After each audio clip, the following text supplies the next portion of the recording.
this time. Several members there in that room, one of them joining us now. That's right. Tennessee Congressman Tim Burchett taking a time to step outside the hearing room and check in with us. Congressman, thanks for joining us. You know, what do you make of what you heard so far? Maybe the fact that we don't have very many more answers than when we started this thing. Well, this is why I wanted to have the hearing last Monday. We'd have the exact same answers and we'd be further along in the investigation. Yes. All this administration has done is just deflect. Then you see the Democrats asking questions about gun control as if that matters at this point. The answers are not being answered by her. She is, and then for her to say that she's the best person in the country to run this thing, I mean, what did they do? Just go down to the Kmart and have it put a now hiring sign up? This is the most pathetic display of this administration that we've seen so far, and I don't think it's going to stop. We're going to have 6 hours of this lady up here telling us just trust her kind of thing, and that's why nobody trusts government, either side. Yeah, she's the 27th director of the Secret Service, appointed, or rather sworn into office in September of 2022, head of security, if you will, at PepsiCo, global security at PepsiCo before that, but served several years, decades within the U.S. Secret Service as well.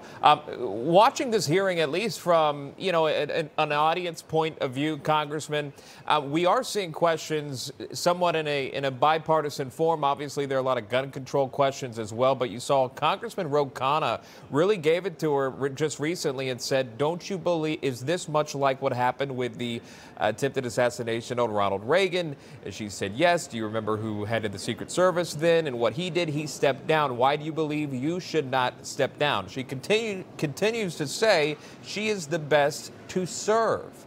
But yet again, the American people still don't know what happened. They're getting no answers from her. Your response to that? Well, my wife and I married my wife. She was a widow, and she had raised a beautiful little girl up to the point of where I stepped in. I don't know if I've helped the situation or not, but I tell Isabel every day, I said, baby, you can do whatever you want in this country. Your grandmother flew an airplane during the Second World War, for goodness sakes, and your mama raised you on her own. And I tell her that she will get a job because on her own abilities. And this is clearly, you're seeing somebody who does not have the ability to do their job and has stepped ahead of other people. She needs to go. So I was just asked by one of your rivals who asked me if they thought she should resign. I said she shouldn't have to resign. She should have already been fired. This is clearly what's going on with this administration. I mean, this is indicative of a much bigger problem, if there is one. And for her to say, and then they asked her if she'd talked to the FBI, and she said, no, I haven't. The FBI's in charge of the investigation, for goodness sakes. What is going on? You've got people out here that didn't have, it just shows you from the top to the bottom, there is no communication from the local law enforcement to the Secret Service, from the FBI to the Secret Service. There is no communication going on. This is a clown show.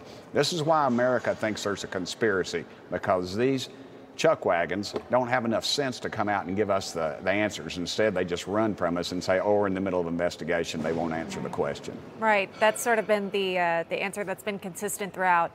But look, I mean, as you well know, sir, Americans are wondering how this building that was 150 yards away was outside of the perimeter, how someone was able to scale the roof and have a clear shot of former President Donald Trump. Do you think we'll have these answers by the time the FBI investigation concludes? Not to most people's satisfaction, because the shooter's dead, and the rooftop apparently has been cleaned since then. So there's a lot of questions that, and again, this just feeds the conspiracy fires.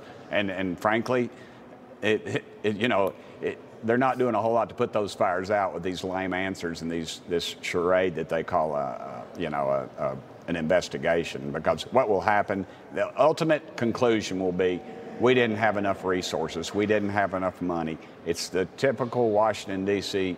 side trot. They'll ask for more money, and then we'll be forced to give them more money, and they'll continue doing DEI hires and not doing their dadgum job. That will be the conclusion of this. The budget of $3.1 billion confirmed that she works with, also 8,000 employees under her. She said she needs about 1,500 more than that to successfully run the Secret Service. Congressman Tim Burchett joining us live of the Oversight Committee, stepping out of those chambers there to join us here on National Report. Congressman, thank you for that. We do appreciate that.